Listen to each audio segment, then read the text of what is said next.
Seja muito bem-vindos ao Mesa de Debates.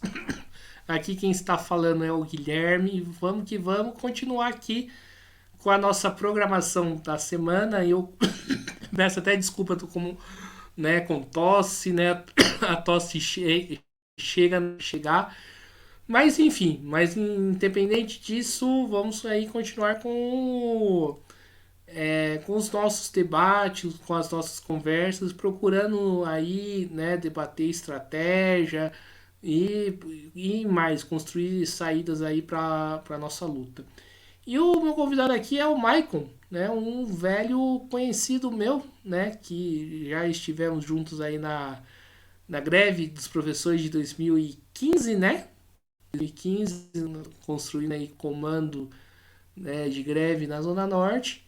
E ele está aqui, né, para a gente debater aí, né, anarquismo, né, a organização, né, que ele faz parte, né, e, enfim. Então, Michael, antes da gente começar, por favor, fale um pouco aí de você. Opa, boa noite aí, Guilherme. Primeiramente, obrigado aí pelo convite de participar, né, do Mesa de Debates.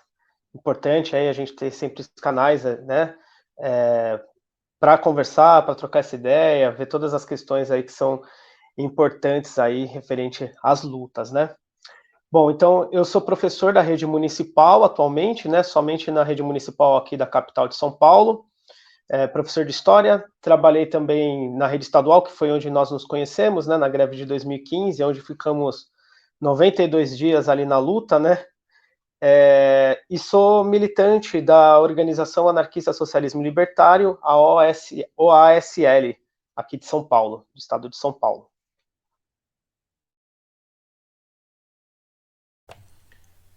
Maravilha, então para a gente começar, explica mais um pouco sobre esta organização, a OSAL.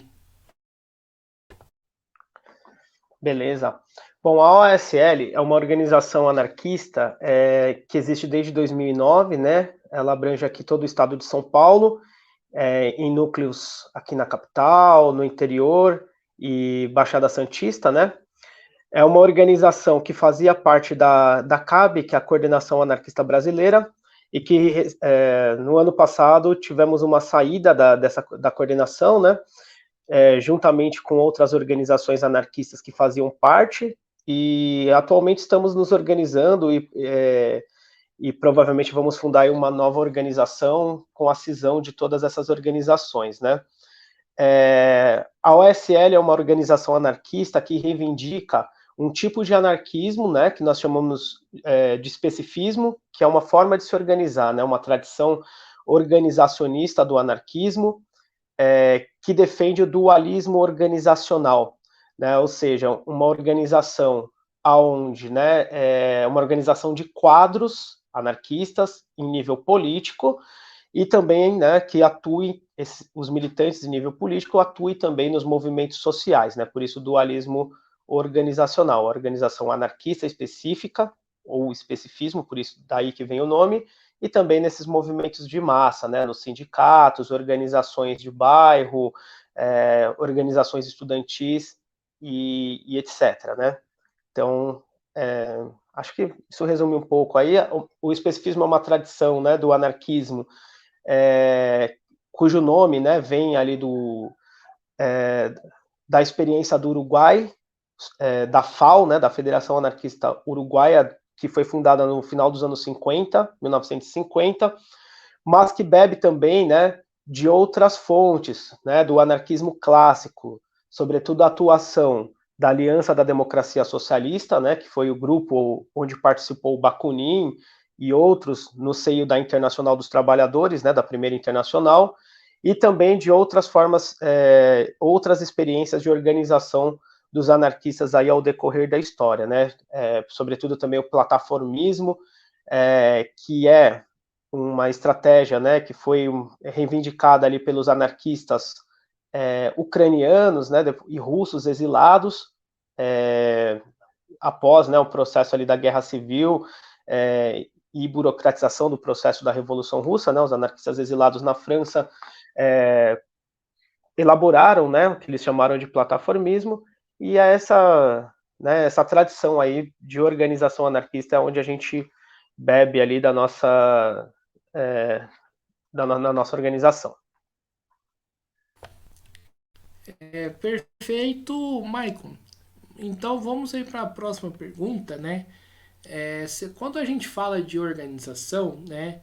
Logo vem muita gente falando que os anarquistas, né, são contrários à organização, né? Contrário a atuar em organizações, atuar em partidos. Eu gostaria de saber de você, você que atua numa organização, como que funciona essa organização? Se essa minha frase que eu falei é verdade ou não, né? E qual que é a diferença de uma organização, né, anarquista de uma organização que se reivindica marxista? Ah, legal. Bom, o que você perguntou, assim, é, uma parte é verdade, né? Assim, na história do anarquismo existem algumas correntes, né? E também algumas questões históricas aí nessa tradição, né? Então, assim, o anarquismo surge como um movimento organizado mesmo, né? Então, o anarquismo, no nosso entendimento de anarquismo, o anarquismo ele surge, né, com uma organização no seio da classe trabalhadora, participando ali, né, num contexto da Europa, mas que se espalha no mundo todo, ali, né, na diáspora que houve ali, né, no século XIX, dos trabalhadores perseguidos, né, e vai chegar no mundo todo, né. Então, assim, existe uma tradição muito ampla e a origem do anarquismo é a organização mesmo, né? Se organizar, ter um programa político, né? Ter, enfim, né, suas estratégias, etc. Mas outras correntes do anarquismo também existiram na história, né? E a gente chama essas outras correntes como as correntes anti-organizacionistas e está mais vinculada com algumas questões que nós temos a leituras que são o anarco-individualismo, né? Existe esse nome na história, embora nós entendemos que o anarco-individualismo não não parte necessariamente ou não caminha necessariamente ali no que foi, né, o anarquismo, é um desvio, né, do anarquismo, e também outros anarquistas do século XIX, que até hoje também existem alguns que reivindicam, né? Que são os anarquistas insurrecionalistas, né? Que defendem a ideia da propaganda pelo fato. Então, fatos antes, eles não se organizam, né? Entende que toda forma de organização é uma forma de uma autoridade sobre o indivíduo e entendem que a estratégia ali, né, a ser tomada seriam através de atos terroristas, atos violentos, e que a partir disso, né, existiria uma possibilidade de tomada de consciência do povo a partir desses atos, né? Isso historicamente eu estou dizendo, né? Então, e que ainda existem essas correntes. Agora, a gente, enquanto organização, né, como eu disse, né, nós temos uma série ali de influências dentro dos pensamentos, né, das correntes do anarquismo organizacionista. No anarquismo organizado também existem algumas diferenças, né, em termos estratégicos, tá? O dualismo organizacional mesmo, ele é uma estratégia dos anarquistas organizados, mas tem anarquistas que se organizam de outras maneiras, né? Dá para dizer que existe, por exemplo, uma corrente chamada sintetista, que assim, explicando resumidamente, né? Tipo, a ideia é que todos os anarquistas podem se organizar a partir, né, numa única organização, independente das suas linhas correntes, né? Então, seria a síntese disso e uma organização fundada por eles.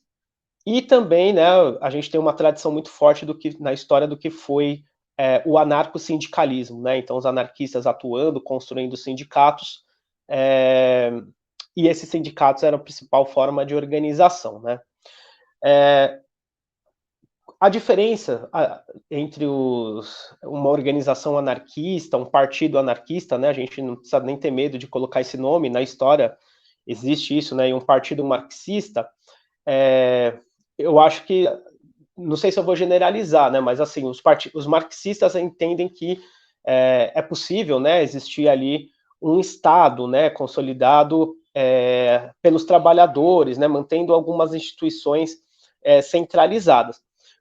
eu entendo que assim, né, o anarquismo ele vai se diferenciar nessa estratégia, nessa concepção do que é o Estado e, portanto, não vai uma organização anarquista não vai disputar, né, o Estado ou defender, por exemplo, eleições, né, mesmo que seja de uma maneira pontual, tática e etc.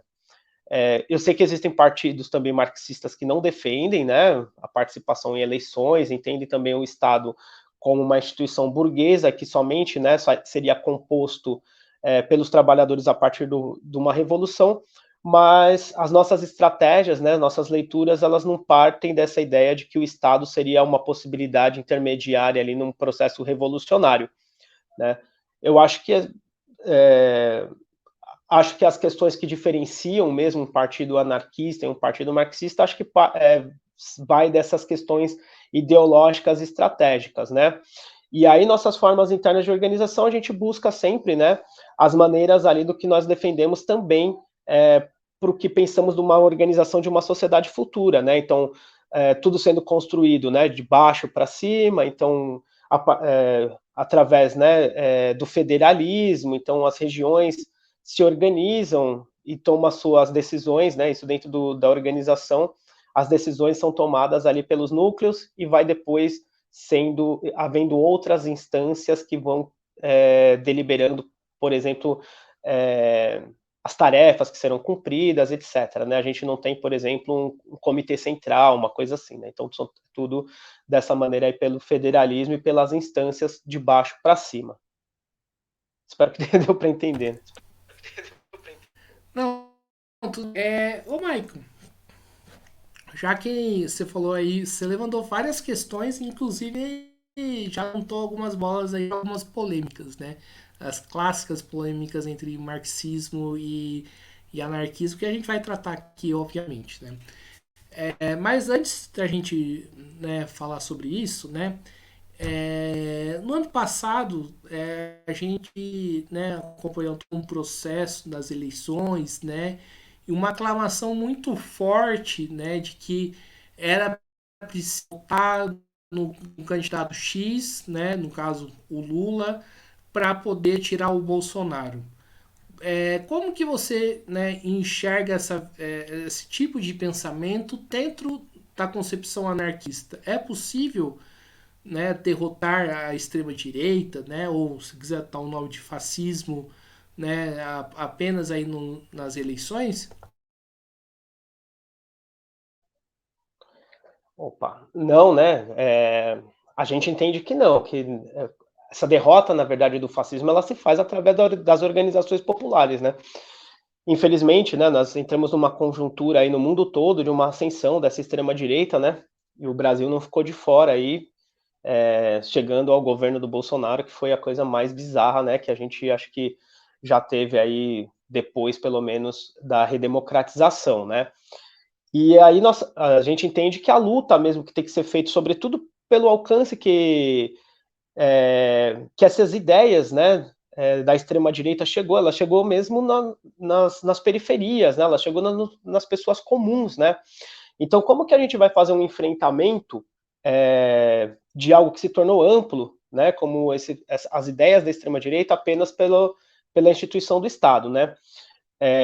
Claro que, acho que simbolicamente, né, para algumas pessoas, a sempre saída, né, do Bolsonaro para agora, né, esse ano a posse do Lula, pode ter representado alguma coisa, talvez um pouco de avanço significativo, mas se a gente for ver, né, o Bolsonaro saiu pela porta da direita, né, então aqueles mesmos grupos e políticos, empresários que em 2016, né, deram um golpe institucional, se aliam ali ao PT, que faz um programa, né, de conciliação, e esse programa de conciliação, né, a gente sabe já o que deu e caminhou mesmo para, né, essa ascensão da extrema-direita. Então, para a gente, o combate ao fascismo, ele, primeiro, né, ele é no dia a dia mesmo, né, então ele é através das organizações da classe trabalhadora, através, né, de uma politização mais avançada, do sindicato, uma abertura democrática melhor das suas instâncias de decisão, né, através desse enfrentamento às burocracias sindicais. Ele se faz os movimentos nos bairros, né, nas organizações por local de moradia. né, que é muito importante da gente estar inserido nas quebradas, nas periferias, etc., né, através dos movimentos estudantis, enfim, por todo esse movimento de base mesmo, e na rua, né, uma das questões assim que eu acho que é importante a gente pensar que nessa saída que eu falei que o Bolsonaro teve, né, mas ainda pelo caminho da conciliação e um caminho da direita, um caminho, né, da defesa das instituições, do Estado burguês, foi também o recuo que se teve das ruas, né? A gente tem aí a burocracia muito forte ainda, né, controlada dos movimentos sociais por setores petistas e seus satélites, que recuou as lutas, né? Então, assim, nossa saída, né, através do nosso viés anarquista, ela tem que ser mesmo pelas organizações populares e nas ruas, né? Esse enfrentamento sendo feito ali com reivindicações de pautas concretas, inclusive da classe, com o avanço né, da melhoria das condições de vida e com esse enfrentamento ao autoritarismo, né? Desde suas instâncias da classe trabalhadora mesmo, né? Aumentando ali, melhorando os processos de decisão democrática, né? Acho que isso vai trazendo experiências para a gente enfrentar o fascismo e também, né, trilhando o nosso caminho, né, que é o projeto revolucionário, né. Então a gente tem que pensar que caminho que a gente vai criar, né, para chegar naqueles objetivos que a gente pretende, né, que é vencer o fascismo no mais imediato, mas caminhar também para a revolução social. Sim, já que você falou em revolução social, né? Vamos aqui falar dessa clássica, né, polêmica entre marxistas e anarquistas em torno da questão do Estado, né? O Michael, né? Eu particularmente acho não, eu avalio, né, que achismo é uma palavra bem ruim. Eu particularmente avalio que é necessário que a classe trabalhadora tome o Estado, né, porque não existe vazio dentro da política e não vai existir vazio dentro do Estado. Se a classe trabalhadora não tomar o Estado vai ser controlado pela burguesia. Na concepção anarquista, será que não existe uma tendência de achar que existe um vazio dentro da política, dentro do que a gente não acredita da intermediação do Estado como mediador, né? Então, por isso, a gente não toma esse instrumento. Tá, legal. Eu acho que assim, né, a gente tem que ter um olhar e deixa eu ver se eu consigo aqui trazer de uma maneira bastante mais didática, assim, né? Um olhar entre dois pontos, né? Um eu vou fazer um olhar através da história e o outro um olhar a partir das ideologias, né? Daquilo que a gente está pretendendo defender, né? Para que a gente quer de sociedade futura, né? Então, assim, a princípio, assim, na história, né? A gente pega se a gente for observar os processos revolucionários que a gente tem, né, a partir do século XIX no mundo todo, dá para a gente fazer várias avaliações de experiências, né, cujos nós tivemos processos revolucionários no qual houve a tomada do Estado, né, e a constituição ali de um governo, né, na linha marxista, leninista ou outras ali vertentes, né, mas que, enfim, que se utilizou do Estado enquanto forma, né, enquanto projeto ali intermediário na Revolução, e outras também importantes, né, revoluções que aconteceram, que tiveram ali ideias anarquistas inseridas, né, e que tiveram também avanços importantes, né, e que não foi utilizado o Estado. Na minha avaliação, todas elas, né, são projetos que foram derrotados, né, por N motivos, ou por uma burocratização desse Estado, ou por falta de experiência e de avanço do que fazer também num projeto revolucionário quando você necessita ter o poder, né, como foi o caso, por exemplo, que a gente pode citar da Revolução Espanhola, né, entre 36 e 39, onde os anarquistas eram ali, né, uma força política importante e houve realmente, né, uma crítica marxista a esse processo que eu acho que é válida também, está correta, né? Os anarquistas, quando tiveram essa necessidade de saber o que fazer, né, após aquele processo, né, vacilaram, enfim, teve vários problemas. Mas com essas experiências históricas, eu acho que a gente precisa também ler, fazer autocrítica e pensar em como vai avançar, né?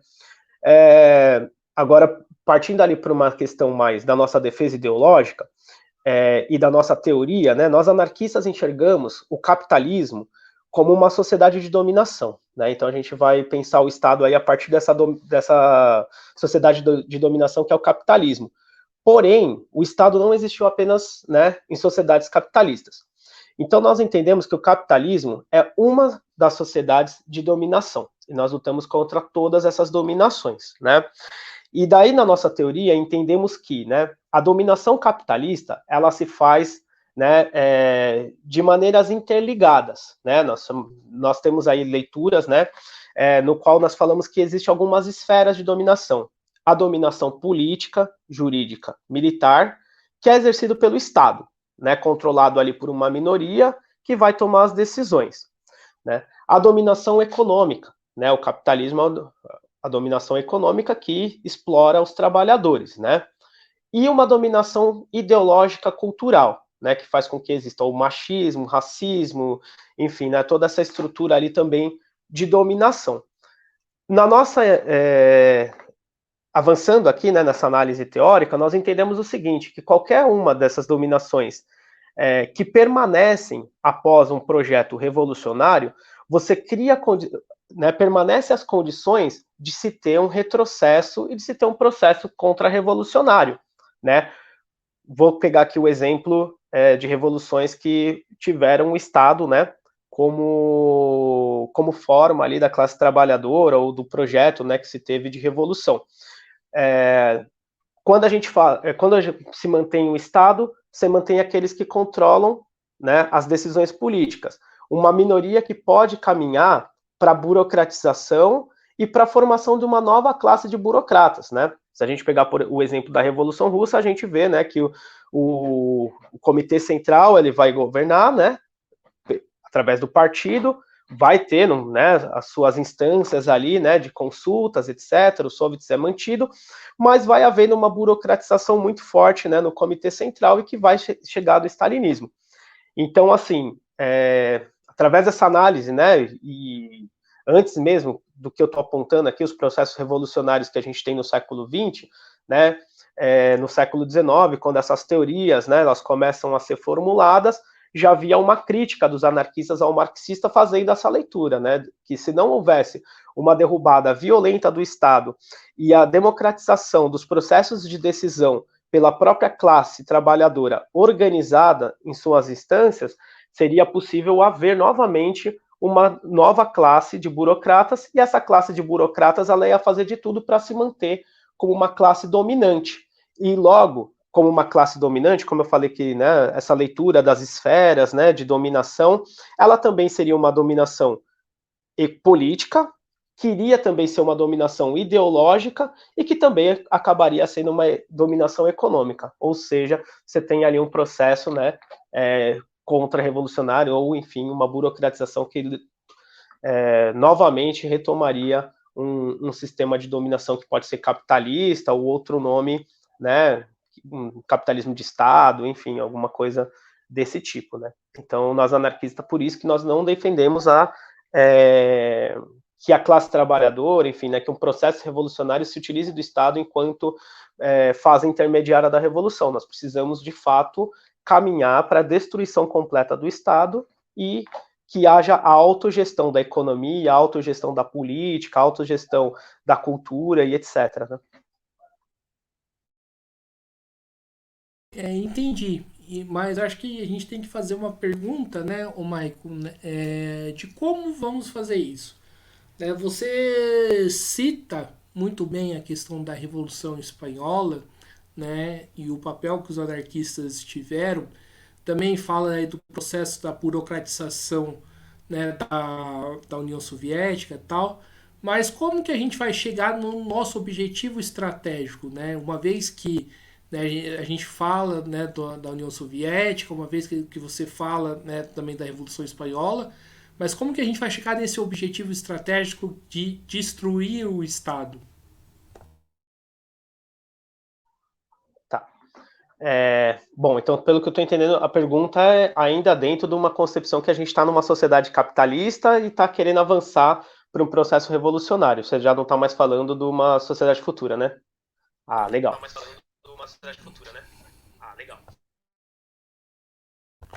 Isso. Beleza. Legal. Então, essa estratégia, nós, né, do anarquismo que defende, né, organização ou especificismo, nós entendemos que nós precisamos avançar para o que a gente chama de poder popular, né? Então, da criação ou, né, da participação dos movimentos sociais, dos movimentos populares, né? Entendemos que a luta de classe, ela se faz a todo momento, né? Então, quando há luta por moradia, mesmo que não haja ali, né, uma intenção revolucionária, que seja somente, né, pela conquista ali da moradia, quando você tem o movimento dos trabalhadores, né, nos sindicatos fazendo uma greve, mesmo que não é um projeto revolucionário naquele momento, né, o sindicato ele vai ter, junto com seus trabalhadores, as suas pautas econômicas, o movimento estudantil vai ter suas pautas, enfim, todos esses movimentos, movimento indígena, né, essas pautas desses movimentos, eles estão sempre, né, forjando o que essa luta de classe, né, o acirramento, a contradição de um projeto da burguesia e a busca, né, dessa classe dominada, né, dos trabalhadores, etc., contra essa dominação. Mas ela pode ser também um processo que vai levar sempre ao reformismo. Então, qual que é o papel do revolucionário e qual que seria a nossa estratégia, né? Atuar dentro dessas organizações de massa, né, levando as ideias desse projeto, né, e que possa radicalizar essas lutas para que essas lutas, né, chegue também a um projeto, né, unificado ali, onde há o entendimento, a consciência de classe e o avanço, então, da proposta do poder popular. Então, o poder popular é isso, né, é o fortalecimento dos movimentos sociais, dos movimentos de massa, a busca pela radicalização, né, e do avanço desses movimentos populares, movimentos de massa que está no processo da luta de classes, para que a gente avance para um projeto revolucionário, né, e que dentro desses movimentos, inclusive, já tem uma atuação de organização que se pretenda ser o modelo de organização dessa sociedade futura, né? Então, trabalhando através dessa democracia de base, né, das instâncias de decisão onde todos possam participar, né, enfim, de criação de comitês de autodefesa, etc. Né? Então, entendemos que a revolução ela é protagonizada pelo povo e o povo se organiza, né, através essas organizações de classe, né? E o papel do Partido Revolucionário, da organização revolucionária, nós chamamos, né, no anarquismo, nós não chamamos de vanguarda, né, nós chamamos de minorias ativas, porque são minorias conscientes que vão estar lá junto com o povo, né, não levando uma resposta para aquilo, mas aprendendo junto, construindo junto, trabalhando junto e levando também uma proposta de consciência de classe e de avanço e radicalidade desses movimentos. Então, né, acho que pode ser, né, colocando aqui dessa questão dessas diferenças entre os marxistas e os anarquistas, nós não entendemos que o papel a revolução não é feito pelo partido, né, não é feito pela organização política. A revolução é feita pelas massas. O partido, né, ou a organização, ele tem que estar atuando em conjunto com as massas, vivendo essas experiências, né, está no seio, né, das organizações mesmo do povo e levando essa proposta de radicalidade e de formas de organização. Essa é a construção do poder popular que a gente chama. Certo. E qual é a diferença dessa construção do poder popular que vocês estão colocando com, por exemplo, com o que o PCB coloca, né, construir o poder popular? Ah, legal também, né? Porque já há alguns anos, né, o PCB vem usando também esse termo, né, poder popular. Para a gente é anterior, então vou reivindicar aqui que a ideia é nossa, né? Mas não importa o nome, né? O que importa, na verdade, é o conteúdo que esse nome e que essa ideia carrega, né? o PCB tem essa proposta de poder popular, mas que passa por essa instância do Estado, né? Então, o entendimento de que a tomada do Estado, né, que está dentro do Estado, você constrói esse poder popular, porque esse poder popular é feito através também, em conjunto, né? Estou falando aqui pensando da forma mais honesta possível do que possa ser o projeto deles, né? Não estou falando o que realmente é, porque, né, eu vou ter várias críticas ao PCB, acredito que você também, e tantos outros que podem nos ouvir aqui, né, possa nos assistir, também deve ter suas críticas ao projeto do PCB, né? Mas, pelo que eu entendo, é isso, né? Então, uma tomada do Estado, que esse Estado seja organizado a partir, né, pelo partido, mas com uma participação também de instâncias, né, consultivas, mas ainda de cima para baixo, né? Então, ainda com esse grupo pequeno que toma as decisões, né, políticas e aplica ela, né, para a maioria da população. O que a gente está falando de poder popular é o fortalecimento mesmo dos movimentos sociais, o fortalecimento, né, das organizações de classe, e que essas organizações de classe mesmo que seja protagonista desse processo sem a passagem pelo Estado, né? Então, o entendimento de que essas organizações de massa é que vão fazer, que, né, cabe a elas a ter um projeto, né, que consiga de fato avançar para um projeto revolucionário, né? Eu acho que dá para dar uma diferenciada aí por esses caminhos, né, do uso do Estado, né, como meio, e a gente defendendo ali a criação de instâncias de democracia de base, né? Estou pensando aqui, pelo menos, numa forma mais honesta possível de entender o que é o projeto deles de poder popular, né? Sim. E, ô Maicon, você falou aí em relação, né, de atuar dentro dos movimentos sociais, né, de atuar dentro aí dos sindicatos, né, algo que eu particularmente concordo, né, bastante, né, com esse tipo de tática, mas a gente tem que colocar também, né, a questão, né, da burocracia, né, que acaba meio que atrasando o lado do próprio movimento. A gente que é da, né, militou junto aí, não em organizações, mesmas organizações, mas na greve, né, a gente sabe que a POSP tem o problema da burocracia, no CPEM também. Como que a gente lida com esse problema da burocracia, né, dentro dos movimentos sociais, né? E por que não buscar a ser liderança, dirigir esses movimentos?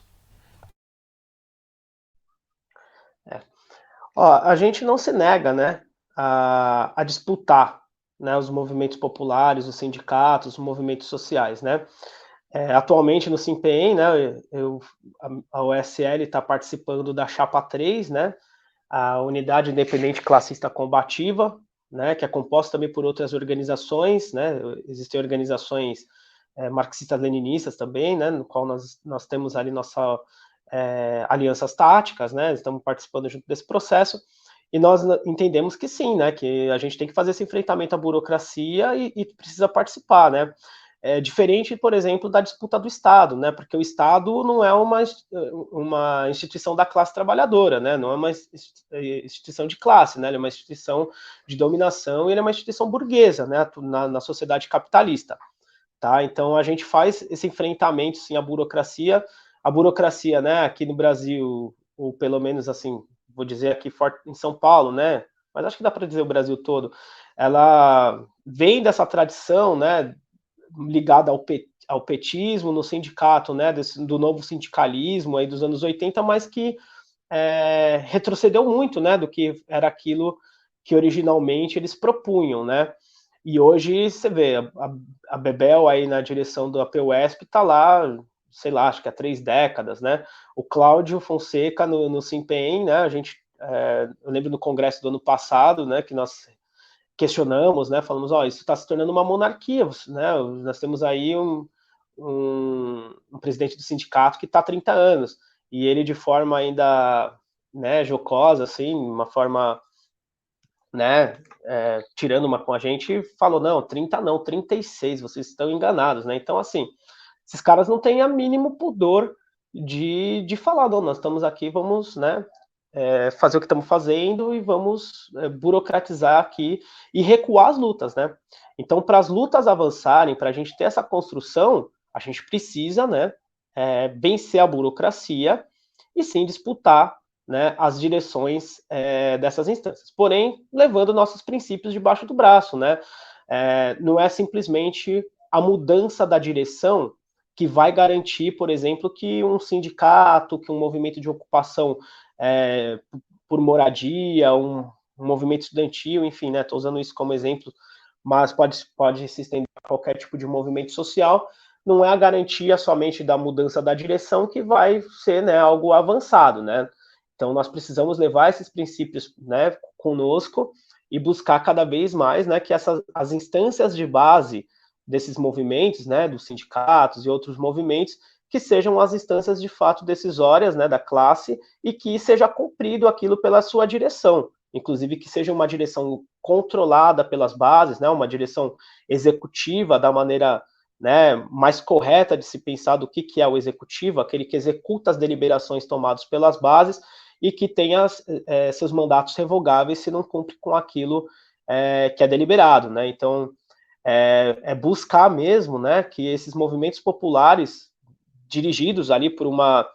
Né, a gente, por exemplo, na Chapa 3 defende, por exemplo, que seja uma direção colegiada, né? A gente não entende que tem que ter somente um presidente no sindicato. Ele pode ser, sim, uma direção colegiada, né, um grupo de pessoas, né, ali controlado pelas bases e que vai ter as suas tarefas de executar aquilo que é as decisões que são tomadas nas suas instâncias, em assembleias, né, nos seus congressos e etc. Então, acho que é dessa forma. Então, pelo menos assim, dentro da nossa concepção organizacionista, nós não nos negamos a disputar as direções dos sindicatos, né? Mas fazendo isso de uma forma de enfrentamento ao próprio processo de burocratização. Escutando você falar aqui, né? Eu posso fazer uma pergunta? Não é uma pergunta provocativa, não, mas também se fosse também não tem importância. Mas você não acha que existe um certo sectarismo com dos anarquistas com os marxistas? Porque você, escutando você falar aqui, né, inclusive na concepção de sindicato, na concepção aí da auto-organização dos trabalhadores, eu como marxista também reivindico isso, né? Você acha que não tem um certo sectarismo? Tá certo que tem aqui as divergências nossas, né, tal, inclusive na questão da concepção do Estado, mas você não acha que também não tem muita semelhança, né, nessa questão aí que você coloca? Cara, eu acho que não só dos anarquistas, né? Acho que todo as organizações, partidos aí, muitos, né, têm passado por esse problema do sectarismo, né? Né? Entre os marxistas, toda hora a gente vê denúncia, denúncia, denuncismo e tudo mais. Então, claro, né, um desvio revolucionário de uma organização que é importante, ele precisa ser denunciado porque ele é um desvio e atrapalha o trabalho, o projeto que a gente tem, que está atuando junto dentro do mesmo lugar, né? Mas eu acho que isso é uma avaliação que tem que ser feita no geral. Dos anarquistas também, né? Dos anarquistas também. Inclusive, os anarquistas têm um histórico mesmo, né? De bastante sectarismo, de não acreditar, né, em trabalhar em conjunto com organizações políticas marxistas por conta de N problemas que tiveram na história, né? E claro, a história para a gente ela tem que ser aprendizagem, né? Ele não tem que ser assim, não, porque aconteceu aquilo na Revolução Russa, vai acontecer isso aqui também, entendeu? Tipo, a gente tem, claro, né, várias críticas ali do que que Trotsky e tal fez durante o processo da Revolução Russa com os anarquistas na Ucrânia, né, com Krostań, etc. Mas assim, né, eu não posso pegar essa avaliação e taxar que isso está acontecendo agora. Né? Então a gente tem que buscar, sim, nossas alianças, né, feitas aí dentro dos movimentos populares. Se a gente entende que são os movimentos populares, é o povo que vai protagonizar o processo revolucionário e o papel do partido é atuar nessas organizações populares, nos espaços, né, de massa, não somos os únicos que estamos lá, né? Então tem outras forças políticas, tem outras correntes, né? Claro, a gente vai disputar também um projeto político, né? Mas dentro de uma concepção tática, agora, por exemplo, de um enfrentamento à burocracia sindical, a gente, né, tem que ali buscar nossas alianças de acordo com nossas pretensões também estratégicas, né? Assim como também, numa greve, nós atuamos num comando de greve, né? Nós temos que ali estabelecer o diálogo, os acordos e tentar o máximo possível cumprir com o acordo, né? Acho que o mais importante que se tem nessas questões é o cumprimento dos acordos, né?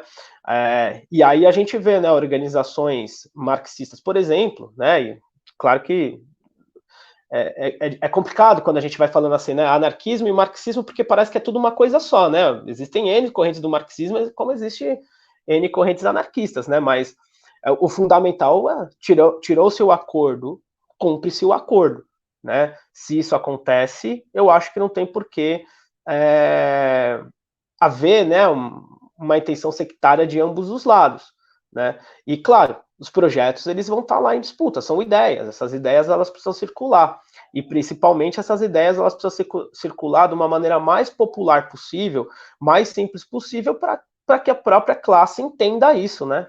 A classe ela não pode estar alheia aos nossos debates, assim, tem que estar sabendo o que está, né? Por que nós nos diferenciamos e por que tem pontos também que nos unem, né?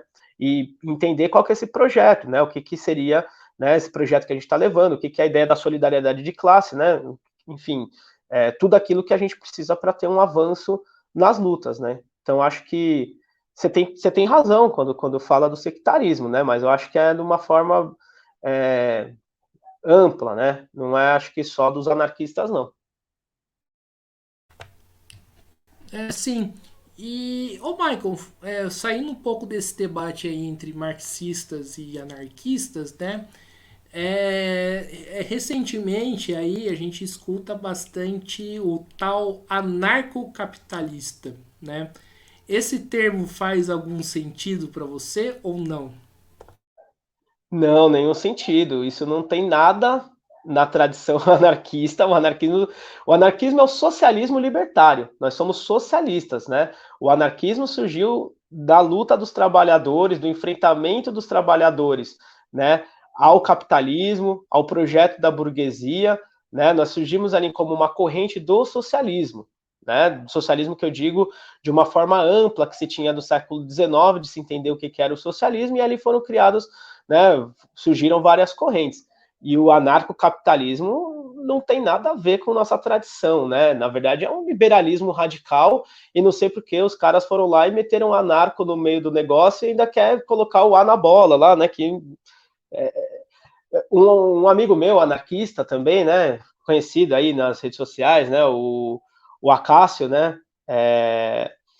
Ele falou uma vez uma coisa que eu achei interessante, né? Que o, o Proudhon escreveu, né, que a propriedade é um roubo, né? A gente não reivindica o Proudhon como dentro da tradição, ou talvez o pai do anarquismo, como alguns anarquistas reivindicam, né? Mas posso pegar aqui a frase dele, que ele pega do Proudhon, né, um socialista importante também do século XIX, que diz que a propriedade é um roubo, e o que os anarcocapitalistas fizeram? Querer roubar também nossas ideias, né? Se apropriar delas e roubar aquilo que surgiu aí de um projeto revolucionário, de uma sociedade socialista, e que não tem nada a ver com o que eles estão falando. É coisa de maluco, isso aí, sei lá. Não tem nada ali que corresponda com a gente, assim, né? É aquela coisa, né, daqueles moleque que fica na internet, né, que né, moleque de 16 anos que é pagar de revoltado, né, que fica na internet, mas pena que muitas das vezes esse moleque sai da internet, né, vai pra vida real. E, ô Maicon,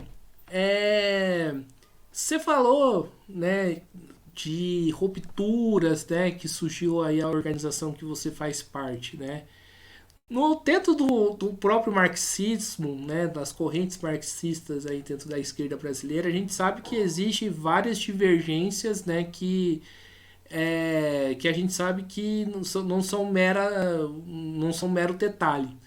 Mas e dentro do anarquismo, né? Quais são as divergências, né, políticas, né, debates teóricos que vocês fazem? Ah, legal. E eu vou responder mesmo com esse exemplo, né? Da nossa saída da coordenação anarquista brasileira, né? Bom, só para a gente situar, a coordenação anarquista brasileira, ela vem, né, de um projeto de mais de 30 anos ali, né? Desde o começo dos anos 90,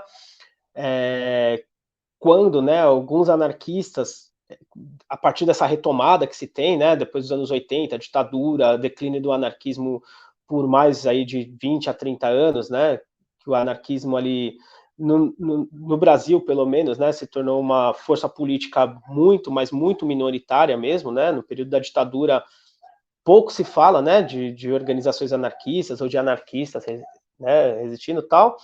Nos anos 80 a gente tem uma retomada, né, com essa reabertura. Aqui em São Paulo, né, tem um lugar importante que existe desde os anos 30, né, que é o Centro de Cultura Social, que é reaberto em 1985, né, e acho que vem ali, acho que depois desse momento, né, uma rearticulação dos anarquistas, né, e aí, dos anos 90, surgem fóruns, né, de anarquistas que vão discutir essa questão da organização. E a coordenação anarquista brasileira, ela se funda mesmo já nos anos 2000, a partir depois, né, de outras experiências, de outros também rachas que tiveram, mas se consolida como uma coordenação, né? Então, organizações estaduais anarquistas especificistas, então a coordenação anarquista brasileira também, né, reivindicava do especificismo, dessa tradição que eu falei no começo, né, do anarquismo uruguaio, que começou, né, no Uruguai, mas que se estende aí para a América Latina e tudo mais. Enfim, e se forma essa coordenação de organizações especificistas nos estados, né? E nos últimos anos, assim, isso que eu tô falando foi publicizado, tal, que eu tô falando aqui não é nada.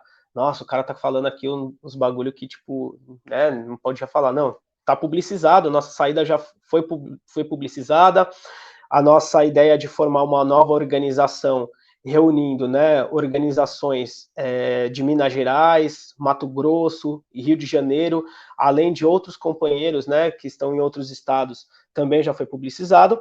E o que levou a essa nossa saída, eu acho que dá também para colocar como alguns exemplos, né, de outras cisões que tiveram.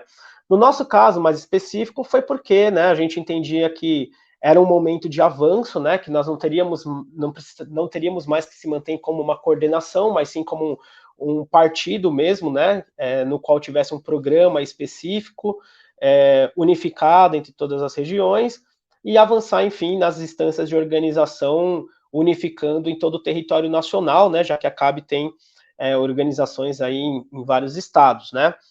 E nos últimos anos, né, isso acabou não avançando. A gente entendeu que isso acabou não avançando por alguns problemas de concepção teórica mesmo, né, de que da leitura teórica, né, das fontes que nós bebemos ali estava começando a ter um certo desvio, e essa leitura teórica ela acaba também tendo como consequência um desvio estratégico, né? Isso foi a nossa experiência, né?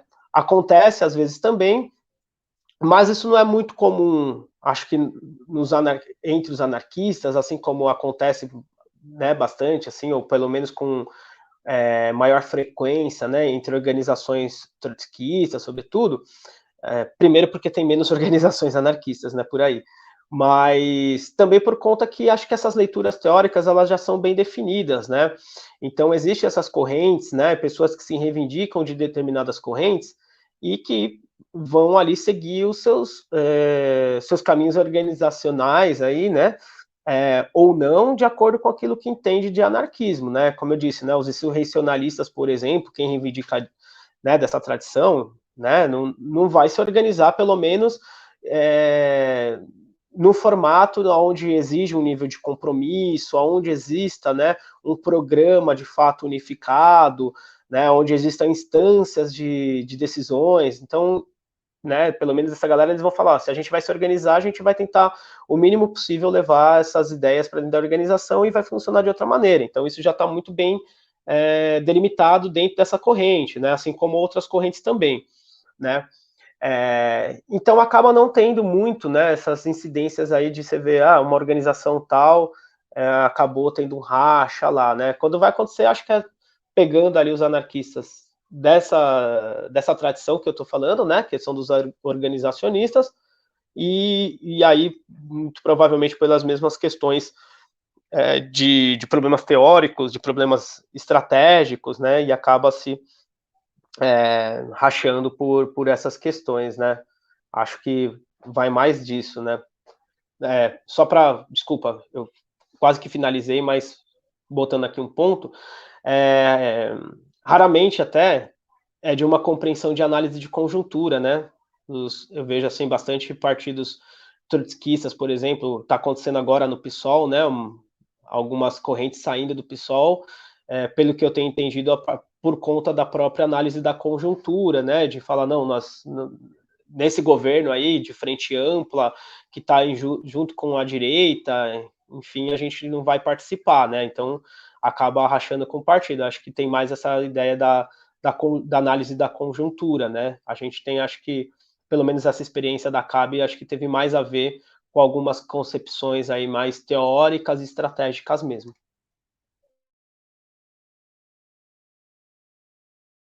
Interessante. E, Maicon, você falou aí, né, do pai do anarquismo, Proudhon, né? Então, quem que seria o pai do anarquismo? Ah, legal. Bom, o anarquismo, ele não tem pai, né? Nós não reivindicamos a família. Brincadeira à parte aí, né? Mas, assim, primeiro que, assim, né, nós entendemos que o anarquismo, ele não é uma ideologia que foi tirada da cabeça de alguém, né? Ele é um processo de construção coletiva, né, que surgiu ali entre os trabalhadores, né, no processo das lutas, da construção das ideias do socialismo, e ele é um processo coletivo. E dentro desse processo coletivo, aí a gente tem, né, alguns que teorizaram. Polêmica dentro do anarquismo, isso, né? Mas o próprio Proudhon, como eu disse, né, é visto por muitos como aquele, né, que pelo menos sistematizou o que seriam as ideias anarquistas, né? Às vezes não só entre anarquistas, né, mas fora mesmo do anarquismo. A gente pega ali as discussões, né, os debates que tinha entre entre Marx e Proudhon e fala, não, mas ser anarquista para mim tá errado porque o Marx, não, calma, não é bem aquilo que é anarquismo, né? O Proudhon, ele em alguns momentos o que diferenciou o Proudhon e que coloca ele às vezes dentro do bojo ali do anarquismo é porque o Proudhon em algumas vezes se utilizou do termo anarquista, não anarquismo contra o movimento, mas anarquista de uma forma positiva, né, que até então era só utilizado como sinônimo, né, da desordem, né, de algo, enfim, né, falta de governo apenas, sem ter um conteúdo político, né, porque nosso direcionamento não é somente contra o Estado, né, enfim. Mas o Proudhon acabou utilizando esse termo anarquista e falou, né, se é anarquista é isso que vocês estão falando, então eu sou anarquista. E acabou dando um sentido positivo, além de formular algumas ideias que depois, né, foram fontes também, né, de estudo e de absorção ali de alguns anarquistas na década de 70, 60, 70, principalmente do século XIX, que é onde a gente entende que surge mesmo o anarquismo, né?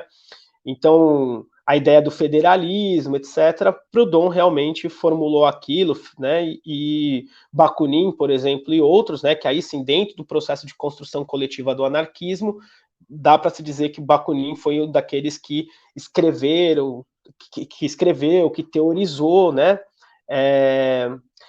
então, o anarquismo, a fundação do anarquismo, para a gente, ela tá, né, para a gente, nossa concepção da OSL, das organizações ali que, né, estavam na CAB e hoje se organiza com a gente, é que o anarquismo, enquanto movimento mesmo, socialista, libertário, né, era o nome que se usava na época, não se usava anarquismo, né, na época, ele vai ser fundado pela corrente, pela organização que atuou dentro da IT, que é a Aliança da Democracia Socialista. E dentre, né, os militantes ali da aliança estava o Bakunin, que foi um dos principais, né, escritores, né, enfim, teorizou bastante coisa, que escreveu bastante coisa, que pensou e que sistematizou, sintetizou muito daquelas discussões e que, né, fez a propaganda ali. Então, não o pai, porque nós não reivindicamos a família, mas dá para dizer que Bakunin seria um bom representante em conjunto com outros ali da Aliança da Democracia Socialista. Maravilha, para a gente finalizar aqui a nossa entrevista, Michael, tá muito boa aqui a nossa conversa, né? Você falou aí, né, agora saindo, né, dessa discussão teórica toda, né, indo mais para a prática. Você falou, né, da chapa 3, né? Como que foi, né, a existência da chapa 3 nas eleições do CPN e, né, por que que não houve uma unificação com a chapa 3, né, e com a chapa 2? Legal. Não foi, tá? Está sendo. Na verdade, a eleição do Simpem aconteceu mó, né? Enfim, para mim isso foi manobra, né? O dia das eleições, a eleição é online, essa deu um pau no sistema lá, foi, enfim, né? Foi cancelado naquele momento, né? Foi adiada e vai ser agora no dia 1º de agosto, né? Então, se tiver algum professor aí do município vendo a gente ou escutando, importante aí, ela continua sendo online, né? Algo que a gente critica bastante, a gente reivindicava, né, na chapa 3, a eleição presencial, tá? Mas enfim, tá ocorrendo isso. A chapa 3 ela surgiu da seguinte forma, né? Essa unidade que aconteceu ali entre as organizações que comporam a chapa 3 e bastante independentes também, né? Que fazem parte dessa chapa, ela vem de um histórico ali da pandemia, né? Quando o sindicato se fechou praticamente, né? Praticamente não, fechou todas as suas instâncias e fechou suas portas também para a categoria, né? Enquanto os ataques continuavam. Então, nós entendíamos naquele momento, né? Isso assim, várias correntes, vários indivíduos, etc., que isso não deveria acontecer, que o sindicato deveria, né, pensar formas de atuação de suas instâncias para que a gente pudesse, né, ainda manter ali o diálogo, e, enfim, né, manter as nossas formas de resistência aos ataques que estavam acontecendo, que acho que todo mundo viu aí como foi duro, né, para toda a classe trabalhadora e para a gente, professor, também, né, a pandemia e o avanço dos ataques, né. Tínhamos também já, mesmo antes da pandemia, né, atuado e impulsionado, né, comandos regionais, né, os comandos de greve se tornando permanentes nas regiões, né. Isso acho que foi um avanço bastante interessante no Simpem, né. Aqui na nossa região mesmo, né, não sei se você ainda mora aqui na Zona Norte, ou se mudou, né, a gente conheceu aqui, acho que através daqui dessa região, não foi? Através do comando aqui, né? Agora, na verdade, eu nunca morei na Zona Norte. Eu morava eu morava em Perdizes, em São Paulo. Hoje eu estou em São José dos Campos. Ah, firmeza, legal. Mas assim, né, a experiência foi essa, né? A gente com os comandos, né? Mas que foram ocorrendo, ou que sempre acontece, né, durante as greves, e aí a gente acabou se tornando permanente aqui, pelo menos nessa região, Jaçanã Tremembé, aqui, né, que é uma diretoria de ensino. Algumas outras regiões também avançaram em comandos permanentes, e acho que ali saiu um caldo bem interessante, né? Que se juntou naquele momento da pandemia na reivindicação de que o sindicato, né, estivesse com suas instâncias abertas e fizesse um enfrentamento aos ataques, né, que estavam acontecendo. E finalizada a pandemia se formou, né, um agrupamento ali sindical, né, que a gente denominou de oposição combativa, né, e era bem amplo naquele momento essa, enfim, né, conjunção ali, essa frente, talvez dá para chamar assim, porque a gente ainda não tinha algo consolidado para dizer que era o que não era. Mas dentro da combativa, no momento do fechamento ali, né, da chapa para disputar o sindicato, teve algumas divergências.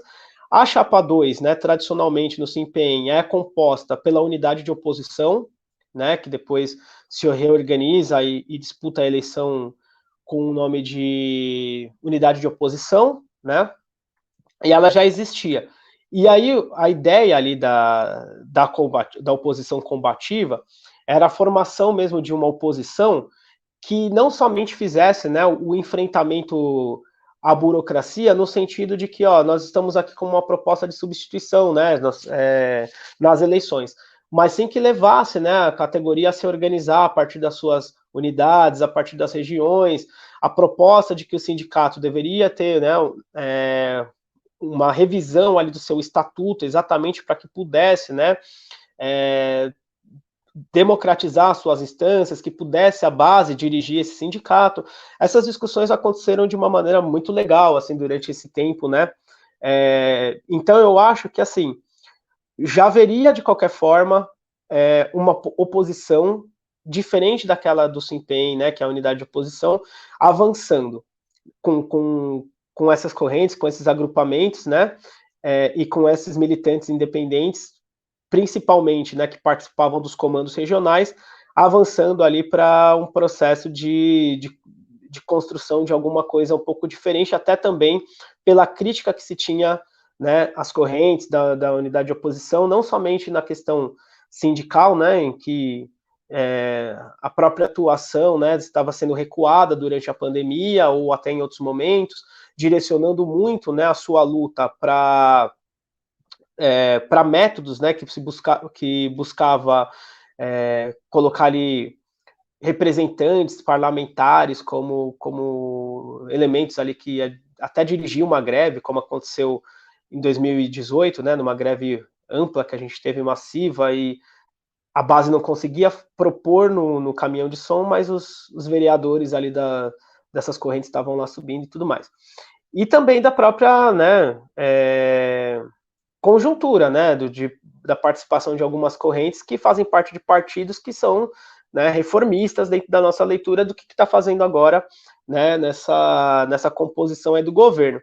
Então, a partir dessas críticas, houve ali mesmo, né, uma ideia de que, ó, nós precisamos compor ali uma chapa para disputar o sindicato, mas que tivesse princípios firmes, né, não apenas combater a burocracia sindical, até porque a gente não tem ilusão de que essa burocracia ela vai ser vencida pelas eleições, né?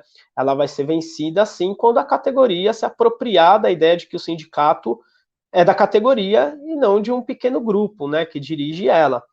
Então, né, agora mesmo a gente não acha que o Cláudio aí depois de 35 anos vai sair, 36, como ele disse, né, vai sair por uma eleição, né? Ele vai manobrar, ele vai, enfim, ele vai fazer o que for para se manter lá. Ele não está há 36 anos porque a galera gosta dele, não, né? Ele está há 36 porque ele sabe gerir essa máquina da maneira, né, mais horrível possível e se manter dessa maneira.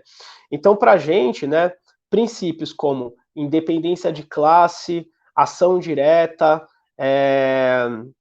democracia, democracia de base, enfim, né, tudo isso para a gente foi bastante importante e eram princípios que as correntes, né, que comporam e os militantes que estão compondo essa chapa, né, de disputa entenderam ser inegociáveis numa disputa sindical, que não podia, né, não podia passar por cima desses princípios apenas porque nós precisamos enfrentar a burocracia e mudar para outra, né, simplesmente.